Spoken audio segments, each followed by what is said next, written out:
Hey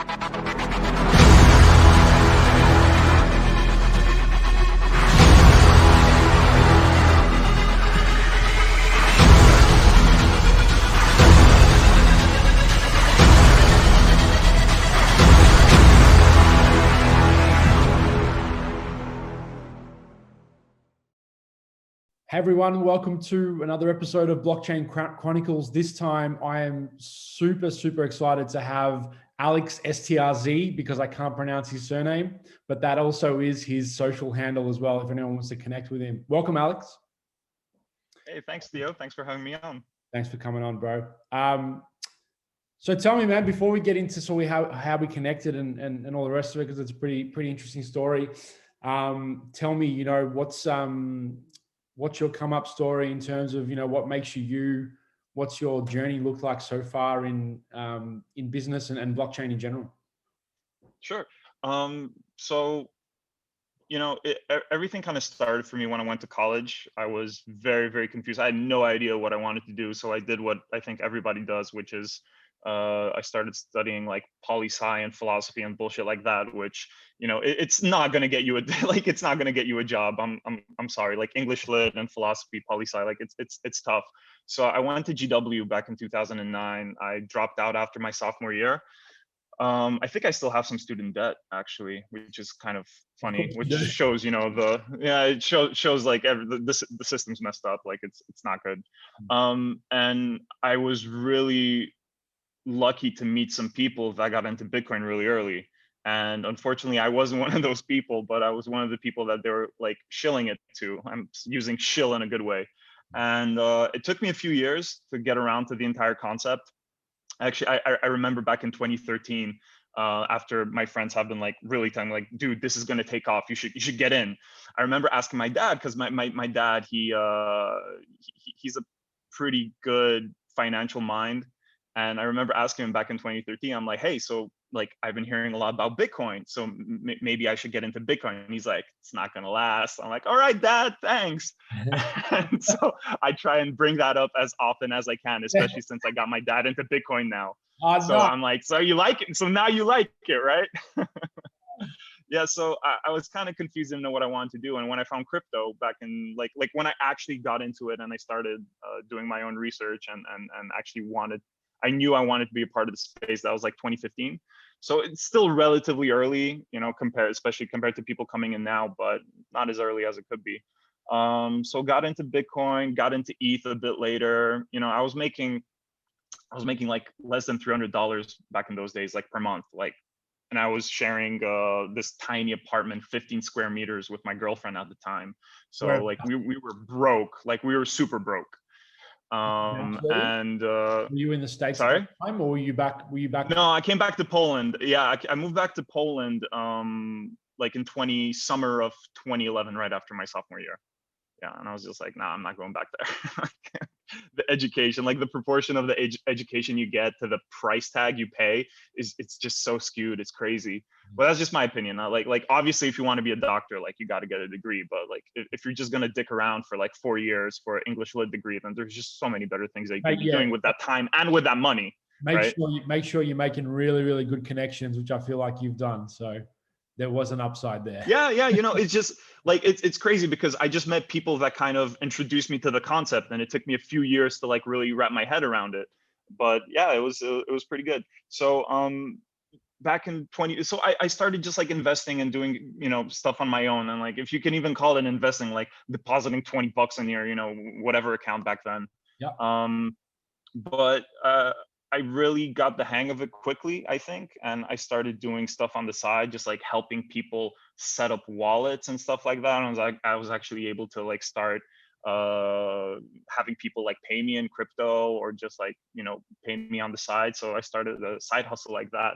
I did a few things like that. I was a part like of a few ICOs. Actually, I was part of the team.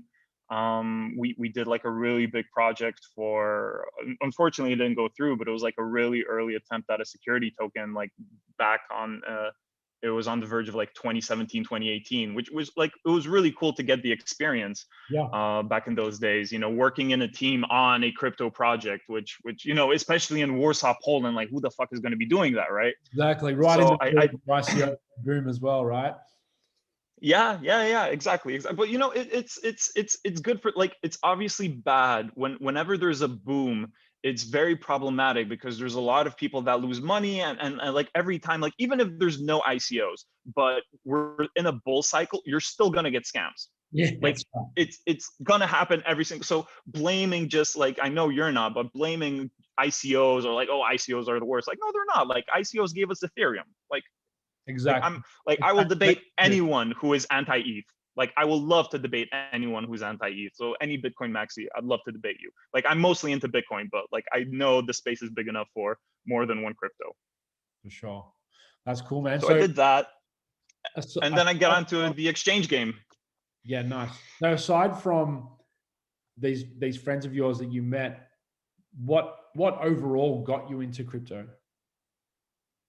So it's actually really interesting because I was so incredibly butthurt when I was in my teenage years that I was too old to work on like the emergence of Web 2.0. So like the Facebooks, the Twitters, the Googles, all of that.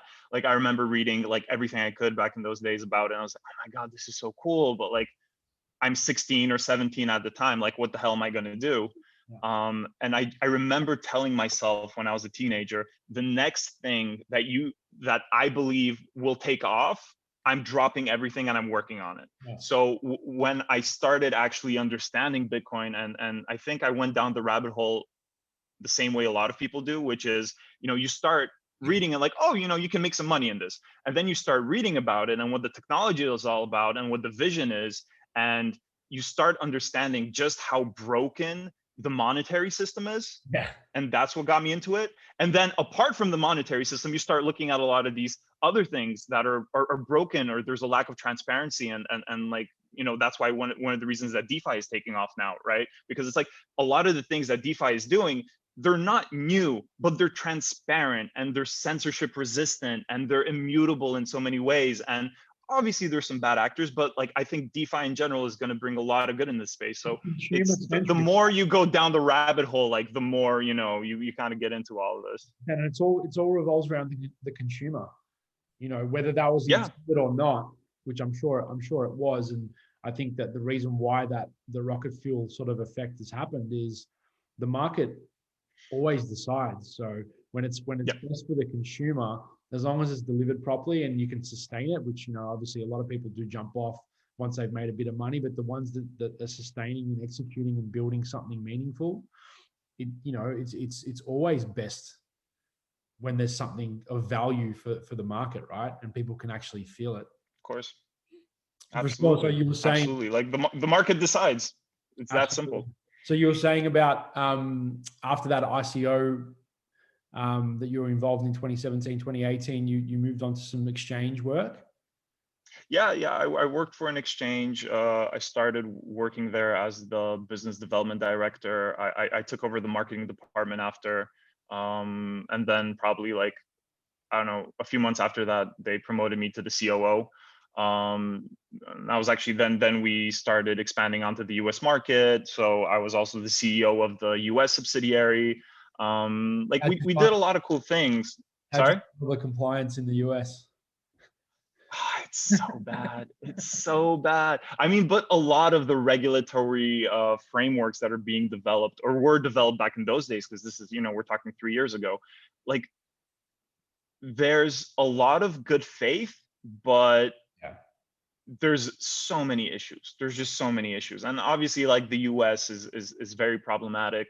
But I think a lot of the friction points come from just a lack of understanding and trying to use essentially archaic regulatory frameworks and putting them onto something that it just simply doesn't apply. Right?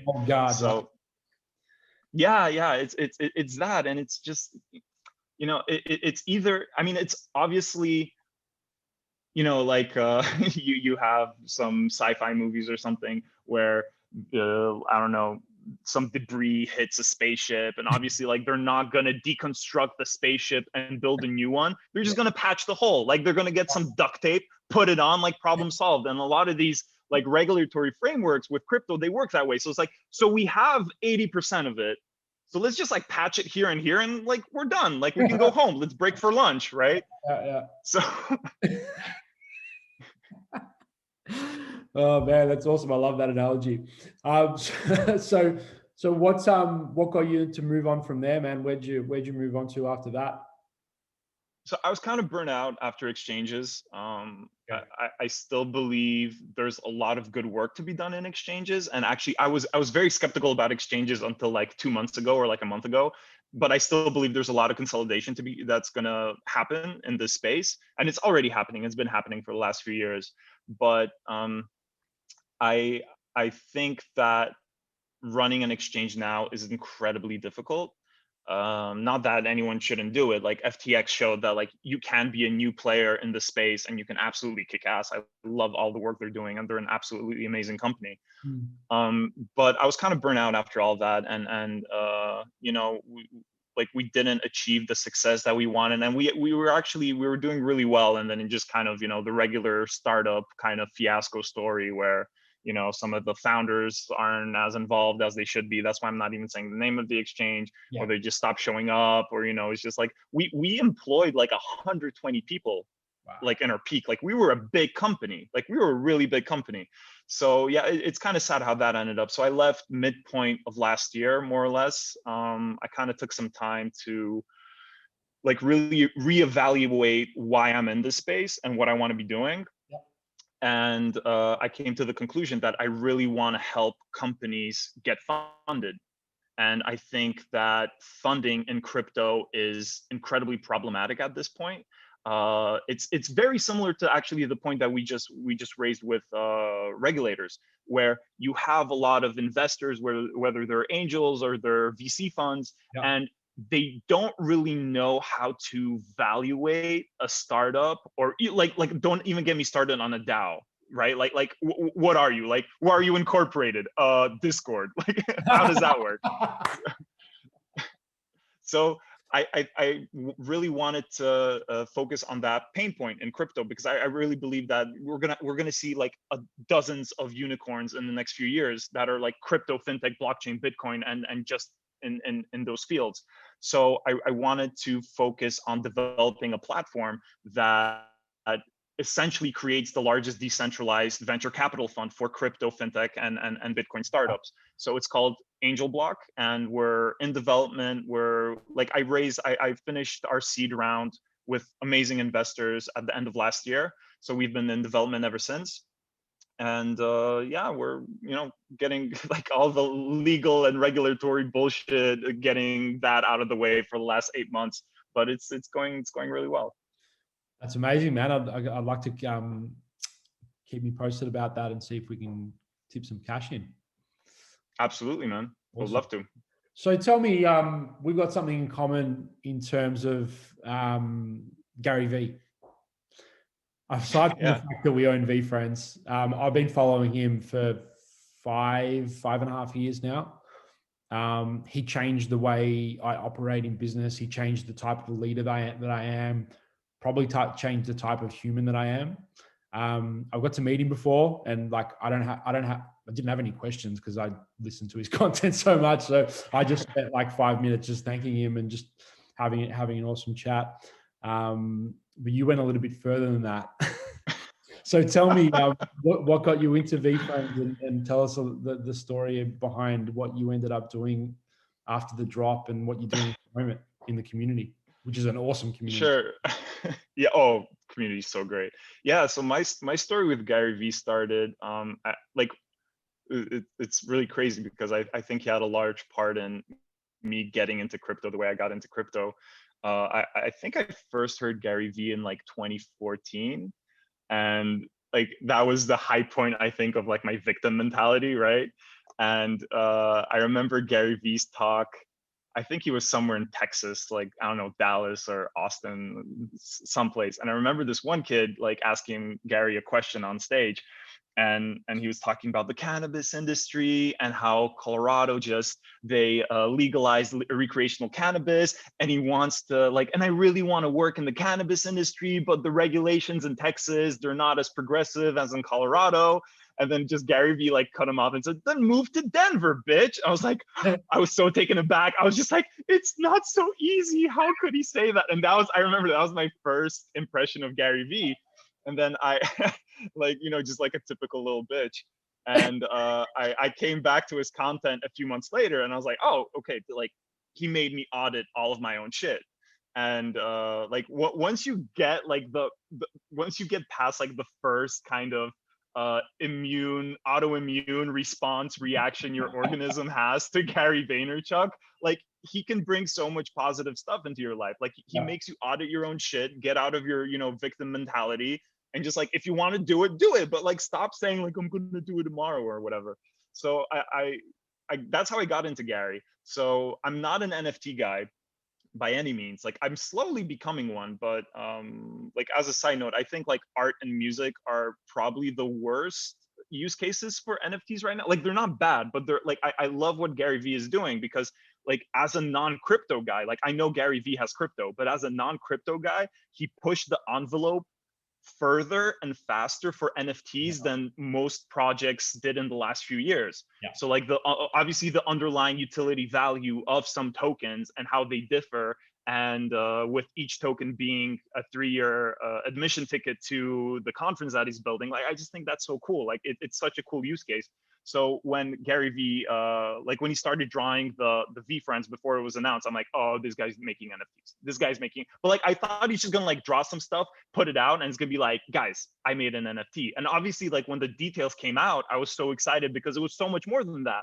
So I knew that I wanted one of the access tokens, and I wanted to get one-on-one time with Gary.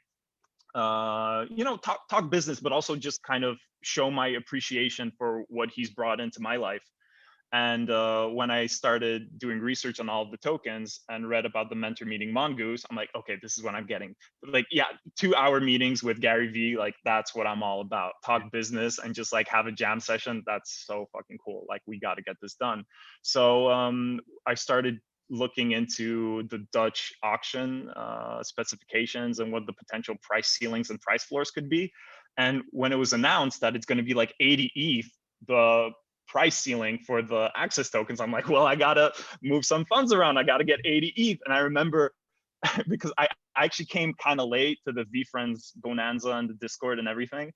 And I remember like moving funds around, like, oh my God. And I had some funds on smaller developing markets. So I'm like, and I actually remember writing Gary Vee, I'm like, yo, Gary, I'm gonna like, I'm getting this and that, but I'm just trying not to crash the price of a few of these smaller markets that I'm involved in, because like if I'm just gonna pull out like 50 ETH, like it's just gonna dump the price. So I remember like selling some portions, and like I have a bunch that like of ETH that I have like staked, and I have it in DeFi and other things. I'm just like, oh, I kind of don't want to move that, but I ended up moving like tiny bits of it. Actually, later after I got the Mongoose, I like cleared out a few of my DeFi positions. I'm like, fuck it, let's just get as many Vfriends as we can get. But yeah, I ended up dropping like 48 and a half ETH, I think, for the mentor meeting Mongoose, which was $209,000 at the time. I was ready to go more. I was ready to drop 80. I remember I had over 82 ETH in my MetaMask the day that Vfriends launched. And I was like, if it's gonna cost me 80, it's gonna cost me 80. And I remember I was sitting, the gas would have been like 8 ETH at that time. yeah. I remember when the price dropped, when it launched and it was at 50. I'm like, oh, I'm so getting this. The only reason I didn't pay 50 is because there was technical issues on the website, right? And I remember when I was sitting with my friend David, who's actually he's my head of legal in Angel Block, and he's a really good friend. He's an amazing guy. So I remember we were sitting, it was past midnight in my apartment, and in MetaMask, the gas fees showed up as 2.4 or 3 ETH, something in that. I'm like, fuck it, I'm doing it. I don't care. Let's drop $15,000 for gas fees. I'm getting this token. It's not getting away from me. So obviously, like when the transaction went through, it ended up being like $200, which was totally fine. But I was willing to drop way more money to meet like Gary and spend time with him. That definitely freaked a lot of people out. Like definitely me. I didn't hit the trigger because I saw that it was like mine was showing like 15 ETH or something. It was crazy. Oh Jesus. It was like something That's crazy. crazy gas. That's insane. So yeah, man. So tell me, so you've given a few Vfriends away, you've been engaging with the community. What sort of enticed you to do that? What's pushed you to do that?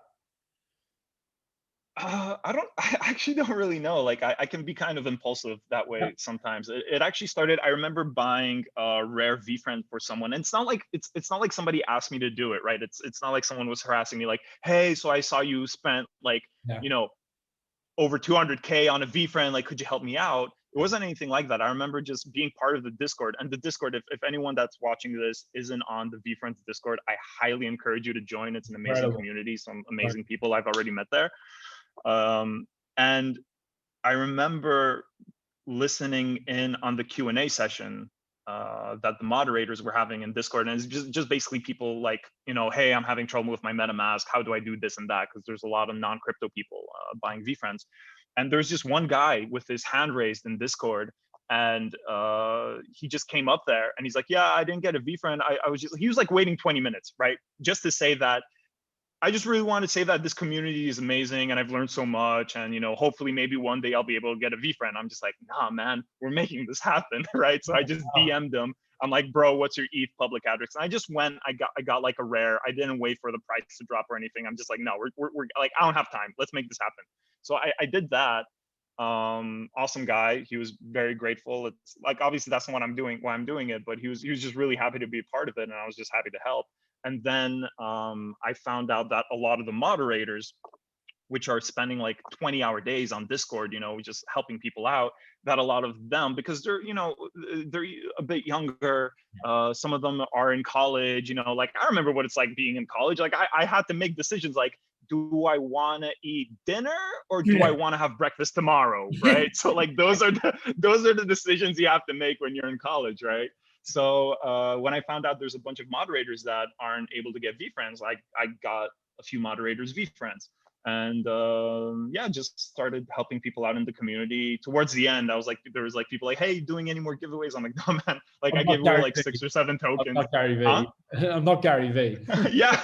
Did you see there was a conspiracy theory at one point in Discord, like, is Alex Gary V? I'm like, no, I'm not Gary V, I promise. And then there was like another thing, like people asking like, are you Gary's brother? I'm like, no, I'm not AJ either. Like, trust me, I'm just a random dude on the internet. I bought one core token, and I like all the tokens I gave away on Discord, just like, not making a fuss about it. But I bought a core honey badger and I did a giveaway on Twitter. I did that. I was just like, let's do something different, it's not going to be me picking arbitrarily someone from Discord, but let's give someone else in another medium a shot. And it was actually like, oh, the guy, like, sorry, man, I forget your name, but like he's such a sweetheart. Like, he's just so amazing. And like, this is maybe a bit too much information, but I remember after I was writing my girlfriend, and I told her, because I use one of those online programs that pick a winner, like, if they retweet or they pick a winner for a random giveaway. So his name came up, and I was writing with my girlfriend. I told her who won, and she's like a social media whiz, and I'm horrible at social media. I only have Twitter. And she like went to his Instagram and she saw that he's like the biggest sweetheart ever. She like made a screen grab of one of his posts, like how much he loves his wife. And I'm like, oh, it's amazing, like how good things happen to good people, even if it's by chance, by luck. So that was a really cool moment. That's cool, man. So tell me, you we're talking about conferences. You're still in Miami, I believe. You just went to the Bitcoin conference. We were talking a little bit about it before we started recording. Tell us what's the summary after the fact? First conference in a year and a half. Actually, the last conference I was at was the Bitcoin Miami conference. That's in January every year in Miami. So that was the last time I was at a conference, and it was also in Miami. It's a strange one. this is a strange one. Obviously, when you come to a conference called the Bitcoin conference, you're going to expect a lot of Bitcoin people, right? But like, don't get me wrong, and I feel like I need to reiterate this at every step. I love Bitcoin. Most of my holdings are in Bitcoin. I believe that Bitcoin is the best store of value that's currently available, and I think it's not going to be rivaled by any crypto, and probably in my lifetime. And I hope that's true. But it's a strange vibe, you know. It's a really strange vibe, and I feel that we lost the ability to have meaningful discourse in this space. It's very hard to talk to some maximalists, and you know, it's very odd that something that is so inclusive, right, which is crypto, which is Bitcoin and crypto in general, something that is so inclusive is starting to be like, we have people being ostracized from, you know, the Bitcoin crypto community because they're not all in Bitcoin. And we were talking off air, like right before we started recording, that like, I love Eric Voorhees. Like, Eric Voorhees is an absolute Bitcoin OG. He's done so much good for the space. Like, my preferred data aggregator, you know, like people using CoinMarketCap or CoinGecko, like the thing that I've been using for years is CoinCap. That's a Shapeshift product. That's Eric Voorhees' company, right? And I remember him going up on stage and like the first thing he said was like, yeah, the person in the last panel that said that toxic maximalism is actually good for the space, yeah, that's total bullshit. And people started booing him. Like, so he said like toxic maximalism isn't the best thing, and people were like, no, like you're wrong. Like, how is he wrong? And like Twitter is getting crazy that way too. You know, it's a lot of really strange people trying to harass me for not being like 100% in Bitcoin. And actually, because like it's one thing if you're like super pro Bitcoin, but it's another thing if you're super into Bitcoin and everything else is a scam. Well, it's right, like what Gary says, right? Build the biggest building in town. Don't pull other people's building down so you can be the biggest building in town. It's like there's so there's room. There's enough room. There's a shit ton of bulldozers in Miami. I'll tell you that.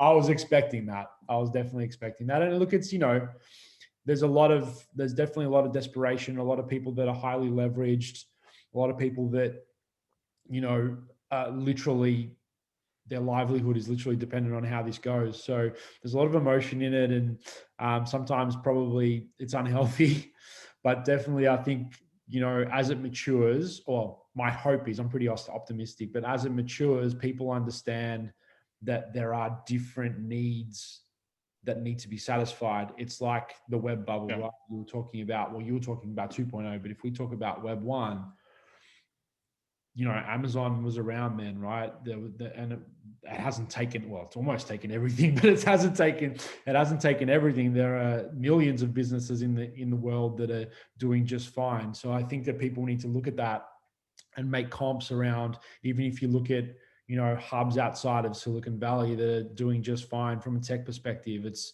you got your Web 2 giants, but then you've got all these other next level and multiple levels down from there that are doing just fine on the thing that they're good at. And I see that the same way. You know, you've got your movement size, you know, generational type of, I'm going to call it a product, although it's really not, potential to, you know, change sovereign nations from, you know, the ability to move people. And clearly we're seeing that in, you know, at this conference, people are literally possessed by it, right? So we've got that, and then possessed by the Bitcoin devil. Exactly. And then you've got, you know, your single point solution, you know, whether it's an integration option or a merchant option or an NFT or whatever it might be. There are use cases that are being, you know, proved daily. And it's all about how good's the jockey, who is driving it, and are they going to, you know, hopefully in a decentralized way, are they going to make this win? And it goes back to the consumer centric piece that we started off with, right? Is it consumer centric? Is it better for the world or better for the people that can benefit from it? And I think that, you know, ultimately it goes back to the market's going to decide. you can jump up and down and take your pants off and whatever they were doing on stage. But at the end of the day, man, if it's not solving something that people care about, what's it really going to be around for? Absolutely. Like agree 100%. Like a good example is Celsius, right? Alex Mashinsky's product. He's trying to onboard, like that's their entire mission statement, is onboarding the next 100 million people into crypto, right? And if you weigh like the cost benefit, even if you're a Bitcoin maximalist, so you have on one side, you have the Celsius network ICO, right? Because they raised funds via an ICO in early 2018, raising $50 million. Yeah. So you have the ICO and what a toxic maxi would call a shitcoin. Like I love Celsius. I think it's a great product. It's a good token. And on the other hand, you have onboarding the next 100 million people into crypto. Like if there's no separation in the two, if there's no ability to talk about this with any sense of nuance or complexity, like, so you rather have it being a quote unquote shitcoin, which it's not, not outweigh the possibility of 100 million people coming into crypto, right? So it's like, it's a balancing act. Everything is. And like, I just don't like the black and white narrative. Yeah, I mean, I'm quoting Gary again, right? It's more about the and as opposed to the or. There's no reason why we have to choose. It's like, digital assets versus a physical versus the world one. Like digital assets versus the world, man. Why can't you have both? So, mate, the time has gone so quickly. We've been going for half an hour, so we should definitely wrap up. And man, let's do this again. Obviously, I want to stay in touch, and it's been great getting to know you, dude. And all the best with the project. I'm gonna definitely keep an eye on it, and say hi to Gary for me when you get to chat to him. Absolutely. Thank you so much for having me on. This was an absolute blast. Thanks again. All right, chat to you soon. Bye. Hey everyone, thanks for watching the Blockchain Chronicles. If you like anything that you heard today, please give the video a thumbs up. If you want to contribute to the conversation that was had between the guests, leave a comment below and we'd love to get your thoughts. Also, please subscribe and hit the notification bell. That way you'll get notified every time that we upload, which we are looking to do a couple times a week. So make sure you don't miss out. So once again, thanks for watching, and we'll see you in the future. Bye.